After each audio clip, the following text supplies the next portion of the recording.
I'm Jean Nolte, editor at Fons & Porter. And I'm Colleen Tauke. I'm the sewing specialist at Fons & Porter. In this tutorial, we will show you how to put together the block called Freedom Square.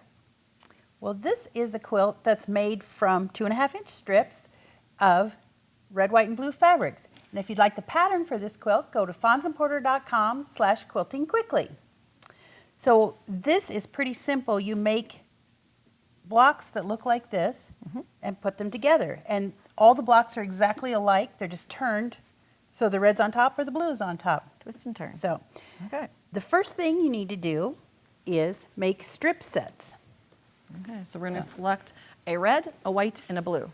And the packs that we used had a variable versions of equal numbers. Equal numbers, but varying reds, whites, and blues. They're not all identical.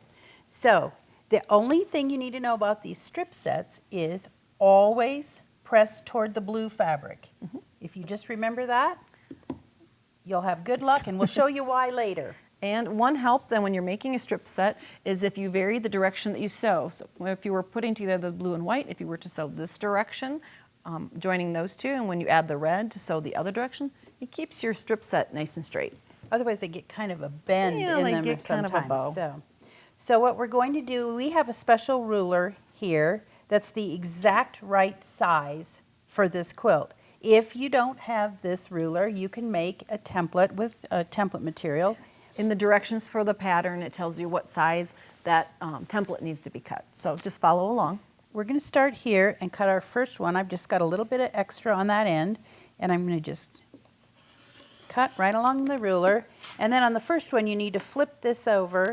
Oops, get that out of the way.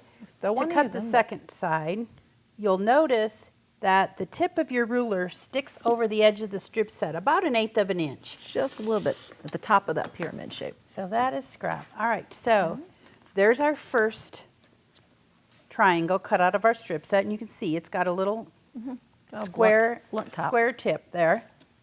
Now, the next one, we're going to use the entire ruler again, line it up along the other edge, and just cut along that side, and then we'll just keep doing that, flipping it back and forth.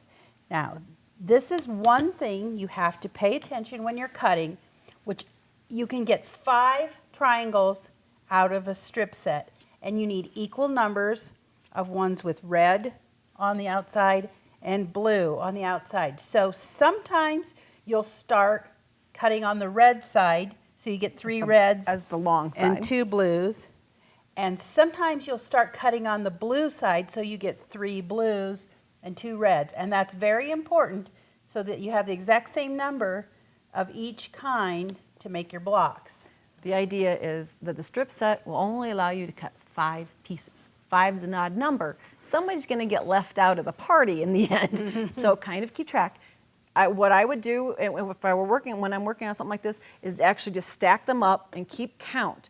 Blue at the bottom, red at the bottom, and just keep count until you get 60 of each, because that's what you need to complete this block. Alternate, yeah. So back and forth. This is all you need to do to make the blocks. You choose 2 that have red on the outside, 2 that have the blue on the outside. So you're going to join those into pairs. Remember we talked about the pressing to the blue, towards the blue? Right. That becomes really evident as you go to join pieces together. So you can see here the seams are going this way, here the seams are going that way.